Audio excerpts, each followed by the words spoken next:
The sober, एक व्यक्ति जो बीज बोता है।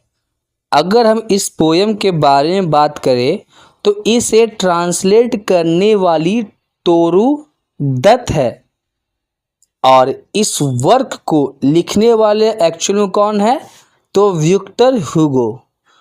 तो विक्टर ह्यूगो ने इस पोयम को लिखा था फ्रेंच लैंग्वेज में और तोरू दत्त ने इसे ट्रांसलेट किया था। इस पोयम का ओरिजिनल नाम है session days seamless लिसोयर।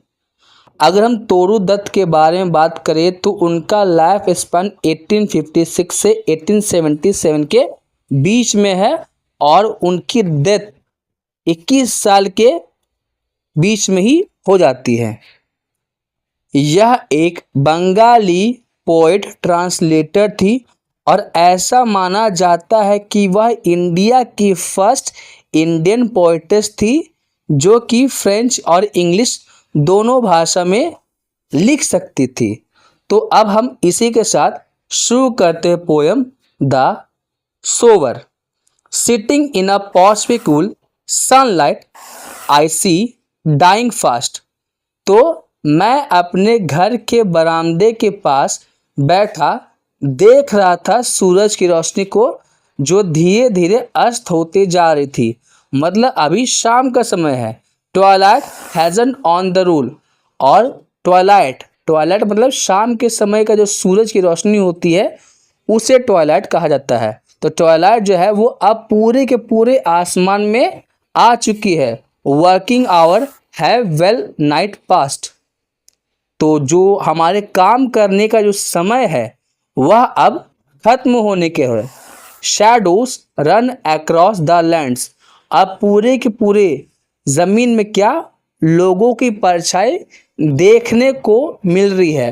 But sower linger stills. लेकिन यहाँ पे एक किसान अभी भी खड़ा है। Old in rags. तो वह बूढ़ा है और उसके कपड़े भी फटे हुए हैं। He patience stands looking on I feel a thrill. और जिस तरीके से वह खड़ा है उसे देख करके मुझे बहुत ही ज़्यादा एक्साइटमेंट हो रही है कि जहाँ एक तरफ सारे के सारे लोग अपने काम को ख़त्म करके अपने घर की तरफ जा रहे हैं वही दूसरी ओर यह फार्मर तो काम कर रहा है।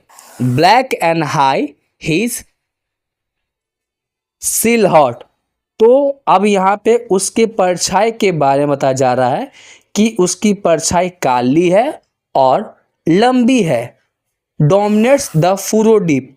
अब वह क्या कर रहा है जो ज़मीन के बीच में जो एरिया होता है जहाँ पे हम बीज डालते हैं वहाँ पे वह क्या कर रहा है बीज डालने के लिए वह काम कर रहा है। यहाँ पे आप देख पा रहे हैं कि फूरो दिखने में कैसे लगता है। Now to show the task is set. तो अब जब यहाँ पे फूरो पूरी तरीके से बन चुका है तो अब समय क्या है वहाँ पे बीज डालने का।